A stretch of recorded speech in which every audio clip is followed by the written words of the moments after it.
গণভবনে চালের নমুনা পর্যবেক্ষণ করলেন প্রধানমন্ত্রী। ডাটাবেজের মাধ্যমে গুদাম ব্যবস্থাপনার নির্দেশনা, পরামর্শ দিলেন ভাদ্র মাসে গুদামের উপর নিচ করার।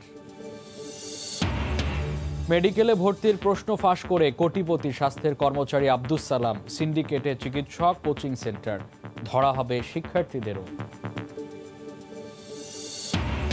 12 সভাতেও আসেনি সিদ্ধান্ত, এখনো অন্ধকারে যানজট নিরসনে রাজধানীর বাস রুট পুনর্বিন্যাস। প্রকল্প সরকারের কাছে হস্তান্তরের কথা ভাবছেন 2 মেয়র। এবং 15ই অক্টোবর ফ্লোরিডায় নির্বাচনী বিতর্কে অংশ নেওয়ার ইঙ্গিত করোনা আক্রান্ত ট্রাম্পের। কোভিডকে অবহেলা করায় মার্কিন প্রেসিডেন্টকে সতর্ক করলেন বাইডেন।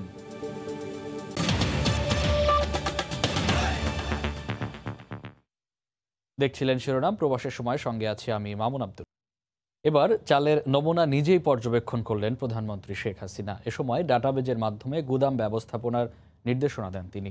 এর আগে একনেক সভায় যোগ দেন সরকার প্রধান। তিনি বলেন, করোনা মহামারীতে সময়মতো সরকারের আর্থিক অনুদানের ফলেই কৃষি, বাণিজ্য সহ পুরো অর্থনীতি আবারও গতিশীল হচ্ছে।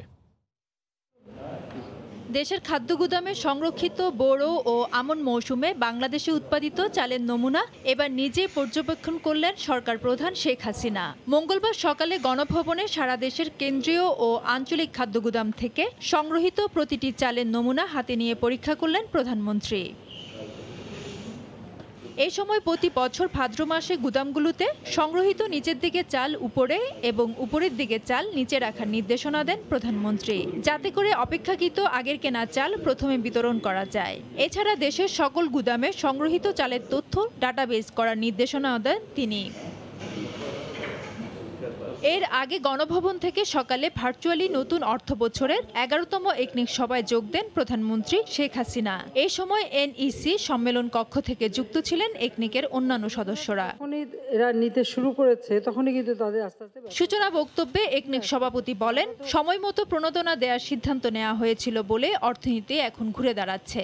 এমন কোনো সেক্টর নাই যাদেরকে আমরা সাহায্য না করি, যেটা না যে শুধু বিত্তশালী বড় লোক তাদেরকে সেভাবে আমরা দেইনি। আমরা সব ধরনের যারা ব্যবসার সঙ্গে জড়িত তাদেরকে আমরা তাদের কাছে পৌঁছাতে পেরেছি এবং সময় মতো আমি টাকাটা দিলাম, নগদ এবং প্রণোদনা দিলাম, এটাই কিন্তু ব্যবসাটাকে ধরে রাখতে সক্ষম হয়েছে। এবং প্রত্যেকটা সেক্টরে আমরা ভাগ ভাগ করে দেওয়ার ফলে গার্মেন্টসের জন্য আলাদা আমরা বিশেষভাবে দিলাম। তো এই দেওয়াটাই কিন্তু আমাদের অর্থনীতিটাকে গতিশীল রাখতে সক্ষম হচ্ছে। এবং আমরা খুব সময় মতো পদক্ষেপটা নিয়েছিলাম, কারণ কত টাকা আছে কি আছে সেটা চিন্তা করিনি। একটাই চিন্তা করেছিলাম যে না, আমাদের এই দুঃসময় আমাদের অর্থনীতির টাকাটাকে যদি গতিশীল রাখতে হয় তাহলে অবশ্যই সেখানে আমাদের পৌঁছাতে হবে, মানুষের হাতে টাকা পৌঁছে দিতে হবে। সভায় রোহিঙ্গা সংকট মোকাবেলায় মাল্টি সেক্টর প্রথম সংশোধিত প্রকল্প সহ একনেক অনুমোদনের জন্য উপস্থাপন করা হয় আরও 4টি প্রকল্প। তারাও কাজ করবার আগ্রহ। ফেরদৌস লিপি, সময় সংবাদ, ঢাকা। দেখছেন প্রবাসী সময়।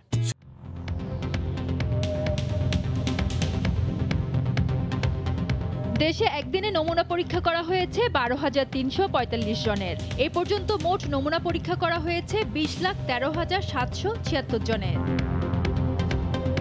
24 ঘন্টায় নতুন করে 1,499 জনের দেহে করোনা শনাক্ত হয়েছে। এই নিয়ে মোট আক্রান্ত 3,71,631 জন। 24 ঘন্টায় মারা গেছেন 30 জন। এ পর্যন্ত করোনা আক্রান্ত হয়ে মারা গেলেন 5,405 জন। করোনা থেকে 24 ঘন্টায় সুস্থ হয়েছেন 1,651 জন। মোট সুস্থ হয়েছেন 2,84,833 জন।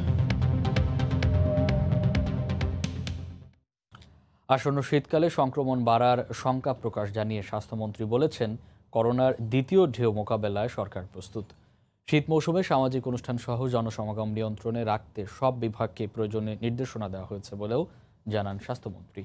মঙ্গলবার রাজধানীতে এক আলোচনা সভায় মন্ত্রী বলেন, ভ্যাকসিন পেতে বিভিন্ন দেশের সঙ্গে সরকারের যোগাযোগ অব্যাহত আছে। পদ্মা মেঘনার মধ্যে ঢেউ আছে, ওটাকে মোকাবেলা করে, বঙ্গোপসাগরেও ঢেউ আছে, ওটাও মোকাবেলা করে চলে যাচ্ছে। আর সেকেন্ড ওয়েভ যেটা করোনার ওয়েভও ইনশাআল্লাহ খুব ভালো করে মোকাবেলা করতে পারবে। শীতের দিনে কিছু অ্যাক্টিভিটি বাড়ে যেটা গরমের সময় এই সময় নাই, যেমন বিয়ে শাদী, লোকের সমাগম হয়তো বেশি হতে পারে, যার ফলে সংক্রমণের হার বাড়তে পারে। তা আমরা এই বিষয়ে সচেতনতা আমরা শুরু করে দিয়েছি। আমাদের ডিজি অফিস চিঠি দিয়েছে সারা বাংলাদেশে। 12টি সভা করেও বাস রুট পুনর্বিন্যাস প্রকল্পের কোনো সিদ্ধান্তে পৌঁছাতে পারেনি সিটি কর্পোরেশনের নেতৃত্বে ঢাকা পরিবহন সমন্বয় কর্তৃপক্ষ ডিটিসিএ। মঙ্গলবার দুপুরে ঢাকা দক্ষিণ সিটি কর্পোরেশনে 12তম সভা শেষে এ বিষয়ে বৈঠকে শেষে কথা জানান ঢাকার 2 নগরপিতা। এবারের সিদ্ধান্ত যদি ব্যর্থ হয় তাহলে এই প্রকল্প সরকারের কাছে হস্তান্তর করার কথাও জানান দক্ষিণের মেয়র শেখ ফজলে নূর তাপস। গণপরিবহনে শৃঙ্খলা আনতে 4 রঙের 4000 বাস নামানোর সিদ্ধান্ত নিয়েছিলেন ঢাকা উত্তর সিটির প্রয়াত মেয়র আনিসুল হক। তার মৃত্যুর পর বিষয়টি নিয়ে 9 বার বসেছিল দক্ষিণের সাবেক মেয়র সাইদ খোকন। যদিও সেসব বৈঠকে উপেক্ষিত ছিল না উত্তর ঢাকা। ঢাকায় নতুন কোনো বাস রুটের অনুমোদন না দেয়া সহ বেশ কিছু পরিকল্পনার কথা জানালেও পরে তা সবই ভেস্তে যায়। আমরা তো এখনো উত্তর প্রস্তুতি নিই। দীর্ঘদিন পর নতুন করে বিষয়টি নিয়ে নড়েচড়ে বসেছে ঢাকার 2 সিটি কর্পোরেশন। সোমবার ঢাকা দক্ষিণ সিটিতে বিষয়টি নিয়ে এক টেবিলে বসেন 2 নগরপিতা। ছিলেন প্রকল্প সংশ্লিষ্ট বিভিন্ন অংশীজনেরাও। সভা শেষে দক্ষিণের মেয়র জানান, আগের 11টি সভায় সুফল না আসায় নতুন করে সিদ্ধান্ত নিতে হচ্ছে। লক্ষ্য করেছি যে আগের যে সিদ্ধান্তগুলো নেওয়া হয়েছিল গত 11টি সভায় কোনোটারই তেমন কোনো বাস্তবায়ন আমরা পাইনি। যদি ব্যর্থ হয় তাহলে আমরা সরকারের কাছে অনুরোধ করব যে এই কমিটি তাহলে আর প্রয়োজন নাই। সরকারকে বলবো এই দায়িত্ব আমরা তখন নিতে অপারগতা প্রকাশ করতে বাধ্য হব। তবে শিগগিরই বাস রুট পুনর্বিন্যাস পরিকল্পনা বাস্তবায়নে আশাবাদী উত্তর সিটির মেয়র। প্রয়াত আনিসুল হক এটাকে চেষ্টা করেছেন, তারই ধারাবাহিকতায় আমরা 2 সিটির ঢাকা শহরের মেয়র 2 জন এটাকে সর্বোচ্চ গুরুত্ব দেওয়া হচ্ছে এবং এটি একটি রূপ কিন্তু আপনারা অচিরেই দেখতে পারবেন। কী কারণে পূর্বের 11টি বৈঠক ব্যর্থ হয়েছে সে বিষয়ে সুস্পষ্ট ব্যাখ্যা দেননি 2 মেয়র। এটিকে আমরা সর্বোচ্চ প্রায়োরিটি দিয়ে। ওবায়দুল্লাহ মামুন, সময় সংবাদ, ঢাকা। প্রবাসী সময় আরও থাকছে। নভেম্বরে বিসিবি টি20 কর্পোরেট লিগে খেলবেন মাশরাফি, নিশ্চিত করলেন সভাপতি। 11ই অক্টোবর থেকে ডে নাইট ওয়ানডে টুর্নামেন্ট, 23 তারিখে ফাইনাল। স্বাস্থ্য শিক্ষা ব্যুরোর কর্মচারী আব্দুস সালাম 1 দশক ধরে মেডিকেলে ভর্তির প্রশ্ন ফাঁস করে গড়েছেন কোটি কোটি টাকার অবৈধ সম্পদ। এ ঘটনায় আগে গ্রেপ্তার 11 জনই সালামের আত্মীয়। সিআইডির সংবাদ সম্মেলনে আরও জানানো হয়, এই চক্রে যুক্ত অসাধু চিকিৎসক, কোচিং সেন্টারও। ফাঁস হওয়া প্রশ্ন যারা কিনেছেন তাদেরও ধরা হবে বলে জানিয়েছে সিআইডি। 2006 সালের আগ থেকে 2015 সালে মানিকগঞ্জের কোহিনুর হত্যা মামলায় চার্জশিটভুক্ত আসামি হওয়ায় বরখাস্ত হওয়ার আগ পর্যন্ত মেডিকেল ও ডেন্টাল ভর্তি পরীক্ষার প্রশ্নপত্র ফাঁস করে আসছিলেন স্বাস্থ্য শিক্ষা ব্যুরোর মেশিনম্যান আব্দুস সালাম। মঙ্গলবার রাজধানীর বনশ্রী থেকে বিশেষ অভিযান চালিয়ে সিআইডির সাইবার পুলিশ তাকে গ্রেফতার করে। জানানো হয় 2006 সাল থেকে প্রশ্ন ফাঁসের সিন্ডিকেট গড়ে তোলেন সালাম। সবাই অলমোস্ট একই পরিবারের। এখানে যে সালামের খালাতো ভাই হলো জসিম, জসিমের বড় বোন হলো মীরা, মীরা আবার সালামের খালাতো বোন, মীরার হাজব্যান্ড মানে জসিমের দুলাভাই জড়িত, তারপর তার ভাইরা ভাই জড়িত, তার স্ত্রী জড়িত, এরকম পারিবারিক একটা সিন্ডিকেট। 19 জুলাই মিরপুরের বিভিন্ন এলাকায় অভিযান চালিয়ে মেডিকেলের প্রশ্ন ফাঁসের অন্যতম মাস্টারমাইন্ড জসিম উদ্দিন ভুইয়া সহ 10 জনকে গ্রেফতার করা হয়। এরা সবাই আব্দুস সালামের আত্মীয়। এই সিন্ডিকেটে আছে চিকিৎসক ও কোচিং সেন্টারও। জসিমের আমরা টোটাল 38টা ব্যাংক অ্যাকাউন্টের সন্ধান পেয়েছি এবং তার ক্রেডিটেড অ্যামাউন্ট হলো 21 কোটি 27 লক্ষ টাকার উপর। যখন এই মেডিকেল পরীক্ষাটা হয় সাধারণত অক্টোবর নভেম্বর বা এই সময়টায় এই অ্যাকাউন্টের যে ব্যালেন্সগুলো ওই ক্রেডিট হয়েছে ওই সময়টায়। ফাঁস হওয়া প্রশ্নের মাধ্যমে মেডিকেলে ভর্তি হওয়া শিক্ষার্থীদের শনাক্ত করে ধরা হবে বলেও হুঁশিয়ার করা হয়। মামলাটা এখন তদন্ত পর্যায়ে আছে। তদন্ত পর্যায়ে আমরা কাউকে দোষী সাব্যস্ত আমরা বলতে পারি না। এটা আমরা তদন্ত করব। এই তদন্ত পর্যায়ে স্বাক্ষর প্রমাণে যাদেরকে এক্স্যাক্টলি এই মুহূর্তে বলা যাবে না। গ্রেফতারকৃতদের অবৈধ সম্পদের অনুসন্ধান চলছে বলেও জানিয়েছে সিআইডি। ওমর ফারুক। হাইকোর্টের নিষেধাজ্ঞা না মেনে কক্সবাজারে ব্যাপক হারে বেড়েছে প্লাস্টিক সহ পলিথিনের ব্যবহার। রেস্তোরাঁ, চায়ের দোকান কিংবা সৈকতের বালিয়াড়িতেও পড়ে আছে প্লাস্টিক। হুমকির মুখে পড়ছে পরিবেশ। প্লাস্টিক পণ্যের ব্যবহার কমিয়ে আনতে ব্যবস্থা নেওয়ার আশ্বাস দিলেন জেলা প্রশাসক। আরও জানাচ্ছেন সুজাউদ্দিন রুবেল। সৈকতের সুগন্ধা পয়েন্টে বালিয়াড়ির সাগরলতাতে পড়ে আছে নানা প্রকার প্লাস্টিক পণ্যসহ পলিথিন। আরেকটু সামনে গিয়ে দেখা যায় ময়লা আবর্জনার স্তূপ। সৈকত এলাকার প্রতিটি দোকানে দেদারচে চলছে প্লাস্টিক পণ্যের ব্যবহার, যা ব্যবহার করে যত্রতত্রভাবে ফেলা হচ্ছে সৈকতের বালিয়াড়িতেই। কফির প্যাকেট, বোতল, প্লাস্টিক সবগুলোর সমস্যা। এখন আগে ছোট ময়লা বেশি, ওয়ান টাইম গ্লাস বা ওয়ান টাইম বোতল এগুলা ইউজ বেড়ে গেছে, মানুষ যত্রতত্র সেগুলা ফেলে দিচ্ছে। পর্যটকদের ময়লা আবর্জনাগুলা নির্দিষ্ট স্থানে ফেলবেন, বাস্কেট দেওয়া আছে আমাদের। উচ্চ আদালতের নির্দেশনা থাকলেও সৈকতে ব্যাপক হারে প্লাস্টিক ও পলিথিনের ব্যবহার বাড়ায় বায়ু দূষণ, সমুদ্রের জলজ উদ্ভিদ ও পরিবেশ মারাত্মকভাবে হুমকির মুখে পড়ছে বলে দাবি পরিবেশবাদীদের। পলিথিন যে ওখানে ফেলা হচ্ছে, বর্জ্য ফেলা হচ্ছে, প্রশাসনের পক্ষ থেকে কার্যকর কোনো পদক্ষেপই নাই বলতে গেলে। জেলা প্রশাসক জানালেন, প্লাস্টিক পণ্যের ব্যবহার কমিয়ে আনার জন্য ব্যবস্থা নেওয়া হচ্ছে। পরিবেশ আইন অনুযায়ী যে ভ্রাম্যমাণ আদালত এবং মামলা করার বিধান আছে, যারা না মানবে সেই কার্যক্রমগুলো অব্যাহত রাখবে। চলতি বছরের 6 জানুয়ারি দেশের হোটেল, মোটেল, রেস্তোরাঁ ও উপকূলীয় অঞ্চলে একবার ব্যবহারযোগ্য প্লাস্টিক পণ্যের ব্যবহার 1 বছরের মধ্যে নিষিদ্ধের নির্দেশ দিয়েছে হাইকোর্ট। সুজাউদ্দিন রুবেল, সময় সংবাদ। অবনতি হওয়ায় আবারও নতুন নতুন এলাকায় প্লাবিত হচ্ছে, তলিয়ে যাচ্ছে ঘরবাড়ি, রাস্তাঘাট, ফসলি জমি, রোপা, আমন সহ বিস্তীর্ণ এলাকা। কোনো ত্রাণ সহায়তা না পাওয়ার অভিযোগ বানভাসী মানুষের। স্থানীয় জনপ্রতিনিধি দুর্যোগের কথা স্বীকার করে প্রয়োজনীয় ত্রাণ সহায়তার আশ্বাস দিয়েছেন।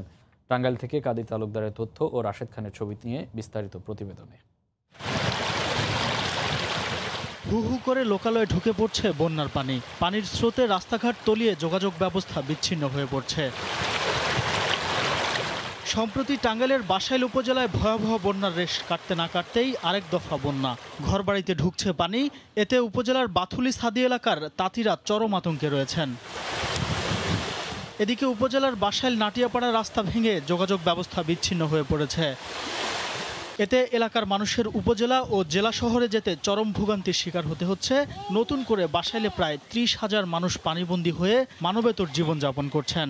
তার মাঝযাবত পানি, আমাদের ব্যবসা বাণিজ্য সব অচল। তাঁতগড়ে ফ্যাক্টরিতে এবং তাঁতগড়ে বন্যায় পানি ঢোকার কারণে আমরা বিশাল একটা ক্ষতিগ্রস্তের মধ্যে পড়ছি। মেম্বার চেয়ারম্যানরা আমাকে কোনো সহযোগিতা করে না, তো শত শত পরিবার মানবেতর জীবন যাপন করতেছে। এদিকে বাসাইল উপজেলা চেয়ারম্যান দুর্যোগের কথা স্বীকার করে প্রয়োজনীয় সহায়তার আশ্বাস দিয়েছেন।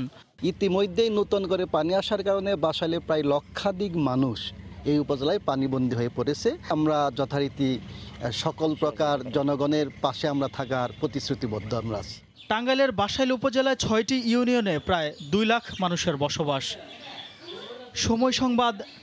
ভোর থেকেই জমে ওঠে মুন্সিগঞ্জের ধলেশ্বরী তীরের হাট লক্ষ্মীগঞ্জের ফলের হাট। দেশীয় মৌসুমি ফল কিনতে ভিড় করেন পাইকার ও খুচরা বিক্রেতারা। নাসিরউদ্দিন উজ্জ্বলের রিপোর্টে বিস্তারিত। ধলেশ্বরী নদীপথেই আসে নানা রকমের মৌসুমি ফল। ভোরের আলো ফোটার আগেই এইসব ফলের পসরা বসে যায় আড়তগুলোতে। ডাইরেক্ট বাগান থেকে নিয়ে আসি, বাগান কেনা থাকে অনেক সময় বাগান থেকে কেটে নিয়ে আসি, আনার পরে এখানে লঞ্চের মাধ্যমে বা ট্রাকের মাধ্যমে এখানে আনি।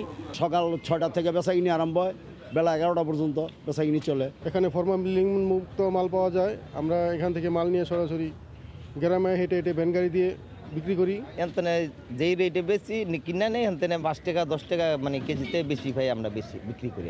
আমরা নেই, জাম্বুরা নেই, কলা নেই, আনারস নেই, বেল নেই। ফরমালিন মুক্ত এবং তাজা ফল হওয়ায় সরাসরি বাগান মালিক অথবা বাগান থেকে ক্রয় করার কারণে এই আড়তগুলোতে ক্রেতাদের কদর বেশি। সলিড বেচাকিনি হয়, সলিডভাবে মনে করেন যে মানুষে খায়, সলিডভাবে মনে করেন যেন এই সব জিনিসই এখানে ভালো পাওয়া যায়। ভোর 6টা থেকে বেলা 11টা পর্যন্ত এখানকার 17টি আড়তে এমনই বেচা কিনার ধুম পড়ে যায়। নাসিরউদ্দিন উজ্জ্বল, সময় সংবাদ, মুন্সিগঞ্জ। প্রবাসের সময় আগামী 15ই অক্টোবর ফ্লোরিডায় দ্বিতীয় নির্বাচনী বিতর্কে অংশ নেওয়ার ইঙ্গিত দিলেন করোনা আক্রান্ত মার্কিন প্রেসিডেন্ট ডোনাল্ড ট্রাম্প। স্থানীয় সময় মঙ্গলবার সকালে এক টুইট বার্তায় তিনি বলেন, অনেকটা সুস্থ বোধ করায় পরবর্তী নির্বাচনী বিতর্কে অংশ নেওয়ার বিষয়ে তিনি আশাবাদী। এর আগে বিপদমুক্ত না হয়ে হাসপাতাল ছাড়েন ট্রাম্প। এদিকে করোনাকে অবহেলা করায় মার্কিন প্রেসিডেন্টকে সতর্ক করলেন ডেমোক্র্যাট দলীয় প্রেসিডেন্ট প্রার্থী জো বাইডেন। ডোনাল্ড ট্রাম্পের বিরুদ্ধে করোনা আক্রান্তের নামে নির্বাচনে জনগণের সহানুভূতি আদায়ের চেষ্টার অভিযোগ তুলেছেন বিরোধীরা। যুক্তরাষ্ট্রের মিশিগান অঙ্গরাজ্যের ডেট্রয়েট থেকে আরও জানাচ্ছেন হাসানুজ্জামান সাকি। করোনা আক্রান্ত হয়ে ওয়াল্টার রিডের হাসপাতালে 3 রাত থাকার পর স্থানীয় সময় সোমবার সন্ধ্যা 6:30টার দিকে হোয়াইট হাউসের উদ্দেশ্যে রওনা হন মার্কিন প্রেসিডেন্ট ডোনাল্ড ট্রাম্প। এ সময় হাসপাতালের আশেপাশে ট্রাম্প ভক্তদের ভিড় দেখা যায়। ভক্তদের হাতের ইশারায় বুঝিয়ে দেন তিনি সুস্থ আছেন। করোনা পজিটিভ হওয়া সত্ত্বেও হোয়াইট হাউসে পৌঁছেই মাস্ক খুলে ফেলেন ট্রাম্প। মাস্ক ছাড়াই হোয়াইট হাউসের ব্যালকনিতে দাঁড়িয়ে ট্রাম্পকে কিছু সময় পার করতে দেখা যায়। হাসপাতাল ত্যাগের কথা নিশ্চিত করেন খোদ মার্কিন প্রেসিডেন্ট। করোনাকে তিনি ভয় করেন না উল্লেখ করে তার প্রশাসনের তত্ত্বাবধানে চিকিৎসা ও গবেষণার সাফাই গান। I know there's a risk, there's a danger, but that's okay. And now I'm better, and maybe I'm immune. I don't know. We have the best medicines in the world, and it all happened very shortly, and they're all getting approved, and the vaccines are coming momentarily. তবে তিনি এখনো পুরোপুরি আশঙ্কামুক্ত নন বলে জানিয়েছেন white হাউসের চিকিৎসক doctor শন Connolly. ট্রাম্পের বাড়ি ফেরার সিদ্ধান্তকে সমর্থন করে মেডিকেল টিম জানায় হাসপাতাল ছাড়লেও বাড়িতে 24 ঘন্টা তাকে বিশ্বের সর্বোচ্চ চিকিৎসা সেবা নিশ্চিত করা হবে। তবে আসন্ন মার্কিন নির্বাচনী প্রচারণায় ট্রাম্প অংশ নিতে পারবেন কিনা এ প্রশ্নের স্পষ্ট উত্তর দেননি তারা। প্রেসিডেন্ট ও তার সঙ্গে থাকা হোয়াইট হাউসের সকল সদস্যের নিরাপত্তা নিশ্চিতের সর্বোচ্চ চেষ্টা করছি আমরা। এ লক্ষ্যে যেসব পদক্ষেপ নেওয়া উচিত সে বিষয়ে আমরা বিশেষজ্ঞদের পরামর্শ নিচ্ছি। ট্রাম্প এমন সময় হাসপাতাল ছাড়লেন যখন হোয়াইট হাউসে একের পর এক কর্মকর্তা করোনায় আক্রান্ত হচ্ছেন। পরস্পর বিরোধী বক্তব্যের জেরে ট্রাম্পের সঠিক শারীরিক অবস্থা নিয়ে প্রশ্ন তুলেছেন অনেকে। ডেমোক্রেট নেতাদের অভিযোগ, করোনা নিয়ে রাজনীতি করে নির্বাচনে সহমর্মিতা আদায়ের চেষ্টা করছেন ট্রাম্প। অনেকেই বলছিলেন এটা হয়তো কোনো ধরনের আমাদের যে ইলেকশনে অনেক সময় দেখা যায় রাজনৈতিক খেলা, আবার অনেকেই বলছেন হয়তো এটা উনি নিশ্চয়ই কোভিড-19 আক্রান্ত হয়েছেন। নির্বাচনকে কেন্দ্র করে মার্কিন রাজনীতি এখন নাটকীয়তায় ভরা। প্রেসিডেন্ট ডোনাল্ড ট্রাম্প সেই সৌভাগ্যবান ব্যক্তি যিনি করোনায় আক্রান্ত হওয়ার পর হাসপাতালে ভর্তি হয়ে মাত্র 4 দিনের মাথায় বাড়ি ফিরে যেতে পেরেছেন, যদিও তার করোনা এখনও সারেনি। হাসানুজ্জামান সাকি, সময় সংবাদ, ডেট্রয়েট, মিশিগান। ফ্রান্সে দ্বিতীয় দফায় করোনা আক্রান্তের হার বেড়ে যাওয়ায় নতুন করে বিধিনিষেধ আরোপ করা হয়েছে। রাজধানী প্যারিস ও এর আশপাশের পানশালা বন্ধ করে দেওয়া হয়েছে। দেশটিতে নতুন করে কর্মহীন হয়ে পড়েছেন অনেকে, ফলে আবারও দেখা দিয়েছে লকডাউনে যাওয়ার আশঙ্কা। প্যারিস থেকে বিস্তারিত জানাচ্ছেন লুৎফর রহমান বাবু। ফ্রান্সে দ্বিতীয় দফায় করোনা আক্রান্তের হার বেড়ে যাওয়ায় বেশ কিছু বিধিনিষেধ নতুন করে আরোপ করা হয়েছে। রাজধানী প্যারিস ও এর আশেপাশে এলাকায় জারি করা হয়েছে উচ্চ সতর্কতা। আর এরই অংশ হিসাবে এই এলাকায় সকল প্রকার বার বন্ধ করে দেওয়া হয়েছে 15 দিনের জন্য। দেশটির প্রধানমন্ত্রীর দপ্তর থেকে এই ঘোষণা দেওয়ার পর পুলিশ সদর দপ্তর থেকে প্রেস কনফারেন্সের মাধ্যমে একই ঘোষণা দেওয়া হয়েছে। আর এখন থেকে প্যারিস ও এর আশেপাশের এলাকার ব্যায়ামাগার, স্নানাগার সহ ইনডোর স্টেডিয়াম যেখানে খেলাধুলা অনুষ্ঠিত হয় সেখানকার জন্য বেশ কিছু বিধিনিষেধ আরোপ করেছে কর্তৃপক্ষ। সেই ঘোষণায় একসাথে 6 জনের বেশি না বসা আর নির্দিষ্ট দূরত্ব মানার কথাও বলা হয়েছে। এদিকে বার বন্ধ হওয়ার ঘোষণায় নতুন করে আরও বেকারত্ব বাড়বে এমনটাই মনে করছেন দেশটিতে বসবাসকারী প্রবাসী বাংলাদেশিরা। বার বার্সারিগুলোতে বন্ধ রাখার যে নির্দেশ আসছে এতে আমাদের ব্যবসা বাণিজ্য তো খুবই চরম বিপর্যয় আসবে। মন্দা হার অবস্থা এমনভাবে যে বেকারত্বের হার যে প্রবৃদ্ধি আরও হবে, আরও বাড়বে। আর রেস্টুরেন্টে সর্বোচ্চ স্বাস্থ্য সুরক্ষা মেনেই সেগুলো পরিচালিত হচ্ছে বলে জানিয়েছেন রেস্টুরেন্ট ব্যবসার সাথে সংশ্লিষ্ট বাংলাদেশিরা। রেস্টুরেন্ট চালু আছে এবং সরকারের নিয়ম অনুযায়ী আমরা হাইজিনিক কন্ট্রোল করে ওইভাবে আমরা রেস্টুরেন্ট পরিচালনা করতেছি। তবে এই এলাকার রেস্টুরেন্টগুলো বন্ধ ঘোষণা না দেওয়া হলেও স্বাস্থ্য সুরক্ষা সর্বোচ্চ মানার নির্দেশনা দিয়েছে কর্তৃপক্ষ। এই আক্রান্ত নিয়ন্ত্রণের মধ্যে না আসলে আগামী দিনে হয়তোবা দেশটি আবারও লকডাউনের দিকে যেতে পারে এমন আশঙ্কাই অনেকের। লুৎফর বাবু, সময় সংবাদ, প্যারিস। এদিকে জার্মানিতে করোনা সংক্রমণ 3 লাখ ছাড়িয়ে গেছে। প্রতিদিনই আক্রান্তের সংখ্যা বাড়ায়। স্থানীয়দের পাশাপাশি প্রবাসীদের মাঝেও বাড়ছে উদ্বেগ। যদিও দেশটির স্বাস্থ্যমন্ত্রী আশ্বস্ত করে বলেছেন দ্বিতীয় দফায় করোনা মোকাবেলার জন্য প্রস্তুত জার্মানি। বার্লিন থেকে বিস্তারিত জানিয়েছেন বিটু বড়ুয়া। শরৎ ঋতু সবে শুরু হয়েছে জার্মানিতে, কিন্তু ইতিমধ্যে বেড়েছে করোনার সংক্রমণ। প্রায় প্রতিদিনই হাজার খানেকেরও বেশি মানুষ নতুন করে সংক্রমিত হচ্ছেন। এরই মধ্যে সংক্রমণের হার সবচেয়ে বেশি বার্লিন, বাদেন ওয়েস্টফালেন, রাইনল্যান্ড-ফালৎস, বায়ার্ন, বাদেন-ভিউটেনবার্গ এবং শেলসপিক-হোলস্টাইনে। এখন পর্যন্ত 3 লাখ ছাড়িয়ে গেছে সর্বমোট আক্রান্তের সংখ্যা। এমন পরিস্থিতিতে জার্মান চিকিৎসা বিজ্ঞানী সহ বিশেষজ্ঞরা বলছেন, করোনার দ্বিতীয় ধাপের পরিস্থিতি হবে ভয়াবহ। এতে মৃত্যুর ঝুঁকি সবচেয়ে বেশি হবে। ইতিমধ্যে যারা প্রথম ধাপে সংক্রমিত হয়েছেন কিংবা সেরে উঠেছেন, তাদের শারীরিক অবস্থা নাজুক। তাই সর্বোচ্চ স্বাস্থ্যবিধি মেনে চলার পরামর্শ তাদের।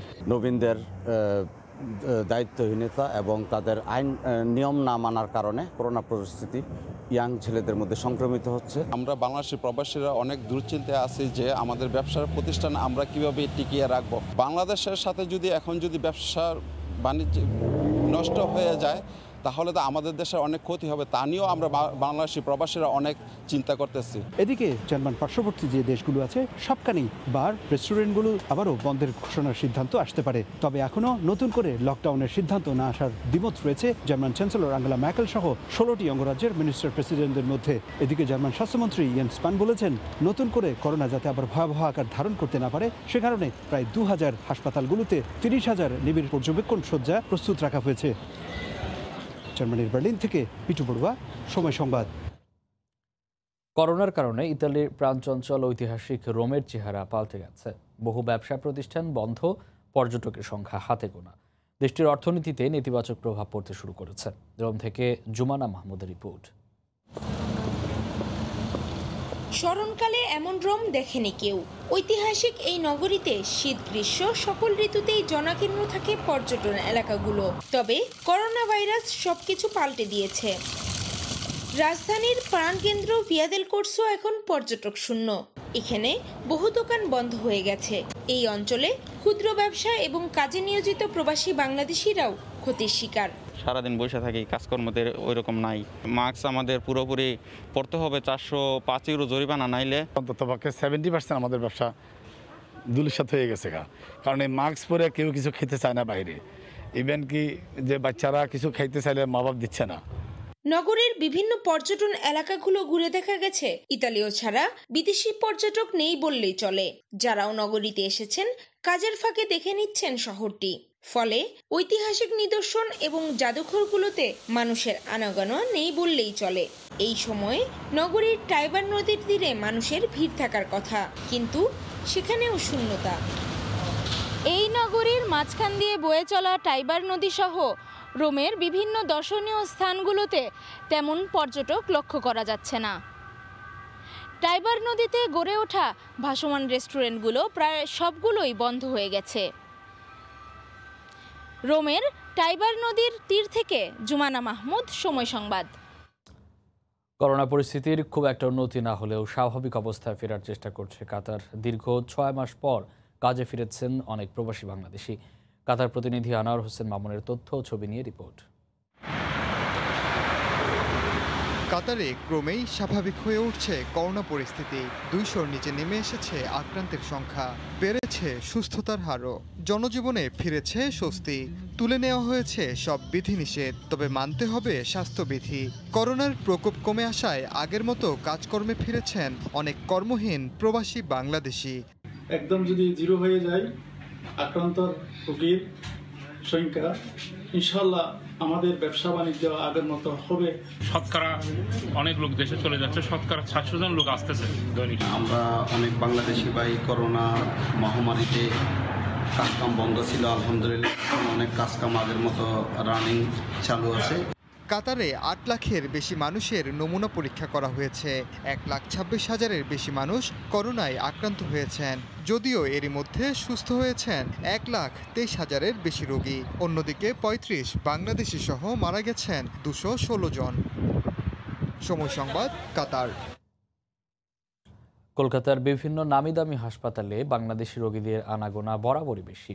করোনার কারণে প্রতিবেশী দেশটির সঙ্গে যোগাযোগ বন্ধ থাকায় এখন হাসপাতালগুলো অনেকটাই ফাঁকা, কমে গেছে আয়ও। কলকাতা থেকে সুব্রত আচার্যের প্রতিবেদন।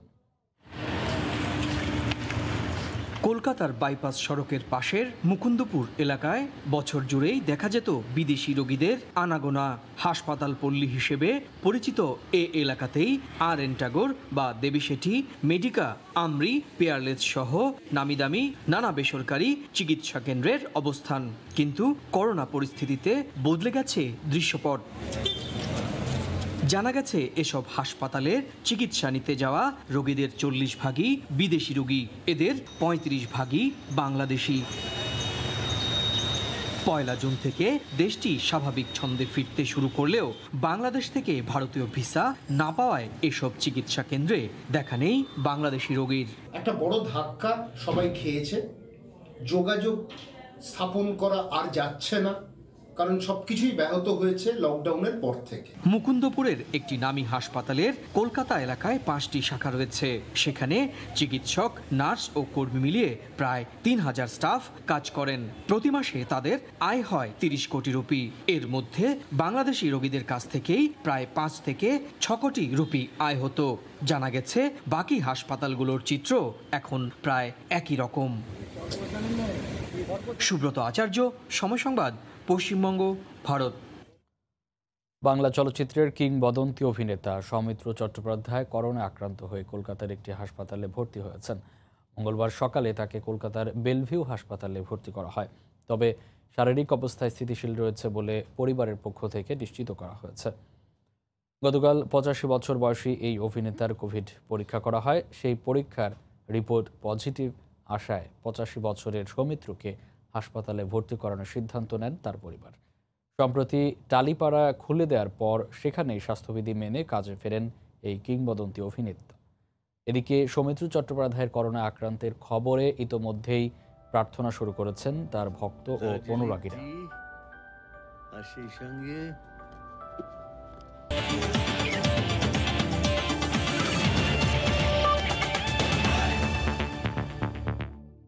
নভেম্বরে বিসিবির বিশেষ টি-20 লিগে খেলবেন মাশরাফি বিন মুর্তজা, নিশ্চিত করলেন সভাপতি নাজমুল হাসান পাপন। অংশ নেবে 5টি দল। বিদেশি ক্রিকেটারদের অংশগ্রহণ এখনও নিশ্চিত নয়, তবে এই টুর্নামেন্ট দিয়েই মাঠে ফিরবেন সাকিব। এছাড়া 11 থেকে 23 অক্টোবর নিজেদের মধ্যে 3 দলের ওয়ানডে টুর্নামেন্ট আয়োজন করছে ক্রিকেট বোর্ড। টেস্ট খেলেন না 11 বছর হলো। টি-20 থেকে অবসর নিয়েছেন, ওয়ানডের অধিনায়কত্ব ছেড়েছেন। তবে এখনও ঘরোয়া ক্রিকেট খেলে যাওয়ার সংকল্প আছে মাশরাফির। কিন্তু করোনাকালে অনুশীলনে কোথাও দেখা যায়নি ম্যাশকে। তাই প্রশ্ন আছে মাশরাফির ফিটনেস নিয়ে। নভেম্বরে হতে যাওয়া টি-20 টুর্নামেন্টে খেলার ইচ্ছে আছে মাশরাফির। দেশসেরা অধিনায়কের খেলার ব্যাপারে বোর্ডের কর্তা ব্যক্তিরা ভিন্ন ভিন্ন মন্তব্য করায় তৈরি হয়েছিল ধোঁয়াশা। অবশেষে মাশরাফির খেলার খবর নিশ্চিত করলেন বোর্ড সভাপতি। ওর কোয়ারেন্টাইন এন্ড প্রিপারেশন ফিটনেস এটার জন্য একটু সময় লাগবে, সেই জন্য বাট নেক্সট যে অ্যাভেলেবল টুর্নামেন্টই হোক সে খেলবে। তামিম, মুশি, রিয়াদ তো আছেনই। পঞ্চপাণ্ডবের বাকি 2 নাম মাশরাফি আর সাকিবও থাকবেন এই আসরে। 16 কলা পূর্ণ করবেন মিরপুরের 22 গজে। আমরা 5টা টিম নিয়ে টুর্নামেন্টটা করার জন্য ইচ্ছুক। বিদেশি প্লেয়ার থাকবে কিনা, ওটা কি অকশনে হবে না ওপেন করে দেওয়া হবে, ওরা যার যার মতো নিয়ে আসবে, এই জিনিসগুলো এখনো হয়নি, তবে অকশনই হবে। ক্রিকেটারদের 2টি প্রস্তুতি ম্যাচ শেষ। পূর্বের সূচিতে 13 অক্টোবর একটি 3 দিনের প্রস্তুতি ম্যাচ উল্লেখ থাকলেও তা আর হচ্ছে না, কেননা সাদা ছেড়ে এবার রঙিন পোশাকে ক্রিকেটারদের ঝালিয়ে নিতে চায় বিসিবি। তামিম, রিয়াদ, শান্তদের অধিনায়কত্বে আয়োজনটা হবে ত্রিদেশীয় সিরিজের আদলে। তামিম একটা টিমের সাথে আছে, ও নেতৃত্ব দিচ্ছে। মুশফিকও একটা টিমে আছে, কিন্তু ও নেতৃত্ব দিচ্ছে না। ওই টিমের নেতৃত্ব দেবে শান্ত, এবং আরেকটাতে মাহমুদুল্লাহ রিয়াদ আছে। তবে লকডাউনে আটকা পড়া ডিপিএল এর ভাগ্যটা এখন ক্লাবগুলোর হাতেই। বিসিবি বসের ইঙ্গিতটা সেদিকেই।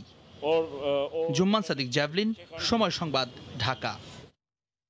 নারী নির্যাতনের প্রতিবাদে আন্দোলনে সামিল হলেন দেশসেরা অলরাউন্ডার সাকিব আল হাসান, মুশফিকুর রহিম, তাসকিন আহমেদ, হাসান মাহমুদরা।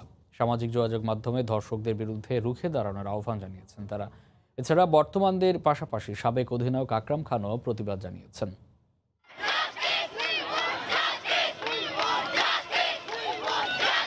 ফুঁসে উঠেছে দেশ। নারী নির্যাতনের বিরুদ্ধে রুখে দাঁড়াতে তীব্র প্রতিবাদ সর্বত্রই। দেশে নারীদের প্রতি সহিংসতার মাত্রা বেড়েই চলছে। সাধারণ মানুষের পর সোচ্চার হয়ে উঠেছেন বাংলাদেশ জাতীয় দলের ক্রিকেটাররাও। নারীদের প্রতি সহিংসতা রোধে ফেসবুক অ্যাকাউন্টে তীব্র প্রতিবাদ জানিয়েছেন সাকিব আল হাসান। এক স্ট্যাটাসে ধর্ষণের বিরুদ্ধে এক হয়ে লড়াই করার আহ্বান জানান তিনি। এখনই রুখে না দাঁড়ালে আগামীতে এর ভয়াবহতা আরও বেড়ে যেতে পারে বলেও মন্তব্য করেন সাকিব। এছাড়াও সামাজিক যোগাযোগ মাধ্যমে প্রতিবাদ জানিয়েছেন টাইগারদের অভিজ্ঞ ব্যাটসম্যান মুশফিকুর রহিম, পেসার তাসকিন আহমেদ ও হাসান মাহমুদ। সাথে জাতীয় দলের বাইরে থাকা ক্রিকেটার শাহরিয়ার নাফিসও নিজের ফেসবুকে ভিডিও পোস্ট করে ক্ষোভ প্রকাশ করেন। কয়েকদিন যাবৎ বেশ কয়েকটি ধর্ষণের ঘটনা আমাদের জাতি হিসেবে বিপর্যয়ের মুখে ঠেলে দিচ্ছে। একজন পুরুষ হিসাবে আমি যতটাই বিব্রত, একজন বাবা হিসাবে আমি ঠিক ততটাই বিচলিত। আমি বিশ্বাস করি আমরা যদি যার যার জায়গা থেকে একটু সচেতন হই, প্রতিবাদী হই এবং সাহসী হই, তাহলে এই ধরনের অনেক অনাকাঙ্ক্ষিত ঘটনা আমরা ঠেকিয়ে দিতে পারবো। আর এর প্রথম ধাপ শুরু হবে আমাদের বাসায়। আসুন আমরা আমাদের ছেলেদের শিক্ষা দেই কীভাবে নারীকে সম্মান করতে হয়, কিভাবে তাদের পাশে দাঁড়াতে হয় এবং প্রয়োজনে তাদের রক্ষা করতে হয়। এই হোমস্কুলিংয়ের মাধ্যমে আমরা শুরু করতে পারি এই প্রথম ধাপ। এদিকে বর্তমান ক্রিকেটারদের সাথে এ আন্দোলনে এবারে সামিল হয়েছেন বাংলাদেশ জাতীয় দলের সাবেক অধিনায়কও। যেগুলো ঘটছে এগুলো আসলে আমরা আমাদের আশা করি না। যে হারে বাড়ছে সেটা আসলে একটু খারাপের দিকে যাচ্ছে, বাট সরকার তো খুবই সিরিয়াসলি ব্যাপারগুলো নিচ্ছে এবং শাস্তিও দিচ্ছে। হুমায়ুন কবির রোজ, সময় সংবাদ, ঢাকা। এ পর্যায়ে শীর্ষ সংবাদ জানিয়ে দিচ্ছে আরেকবার। গণভবনে চালের নমুনা পর্যবেক্ষণ করলেন প্রধানমন্ত্রী। ডাটাবেজের মাধ্যমে গুদাম ব্যবস্থাপনা নির্দেশনা, পরামর্শ দিলেন ভাদ্র মাসে গুদামের উপর নিচ করার। এবং মেডিকেলে ভর্তির প্রশ্ন ফাঁস করে কোটিপতি স্বাস্থ্যের কর্মচারী আব্দুস সালাম। সিন্ডিকেটে চিকিৎসক, কোচিং সেন্টার ধরা হবে শিক্ষার্থীদের। এই ছিল প্রবাসের সময়। সঙ্গে থাকুন সময়।